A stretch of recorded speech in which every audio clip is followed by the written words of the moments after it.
Se eu quero passar a representar medidas angulares de diversas formas, você tem que lembrar a ideia que a gente costuma trabalhar lá na geometria plana quando quer apresentar outras medidas de comprimento. Por exemplo, essa caneta. Essa caneta eu poderia medir ela sem problema nenhum em centímetros, pegar uma régua e saber quantos centímetros ela tem. Mas você concorda comigo que se eu quisesse eu também poderia medir ela em polegadas, não tem problema nenhum. Se eu pegasse uma régua que estivesse com a medida ali sendo em polegadas, eu saberia quantas polegadas tem. Mas eu também poderia pegar essa régua, né, e medir em qualquer outro tipo, milha, jarda, em peixe. Então eu posso medir ela de diversas formas.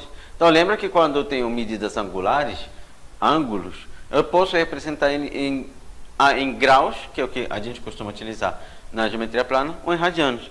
E o que a gente costuma gravar é que 180 graus vão representar π radianos. É isso que a gente passa a gravar. Essa é a relação que a gente tem. Não esqueça que para a gente poder transformar de graus para radianos é basicamente uma regra de 3. Ou de radianos para graus é uma regra de 3. Onde a gente utiliza essa relação. De 180 graus equivale a π radianos. Eu sempre gravo isso daí. Se eu quiser representar um ângulo, por exemplo, de 135 graus, para eu poder escrever ele na medida angular em radianos, eu monto uma regra de 3. 135 graus está para x, assim como 180 graus está para π. Então repara bem que de um lado eu coloquei os graus, do outro lado eu coloquei os radianos, e com isso eu consigo determinar o valor desses 135 graus em radianos. É uma regra de 3 bem simples. Ó. Multiplicando cruzado, vou ficar com 180 vezes o x igual a 135 vezes o π. Eu não vou substituir o valor do π, porque se eu quero encontrar em radianos, eu preciso ter esse π aqui.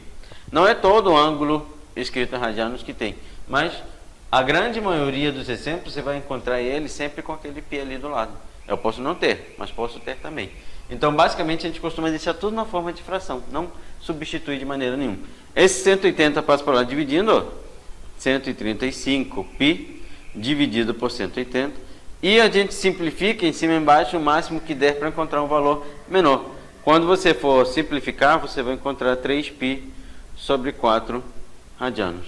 Essa ideia de transformação é legal você compreender, porque geralmente eu costumo dizer para os meus alunos, tá, que quando eu tenho um ângulo escrito em radianos, se eu não tenho facilidade para trabalhar com radianos, eu posso transformar tudo para graus. E se eu gosto de trabalhar tudo em radianos, eu posso pegar e transformar tudo para radianos.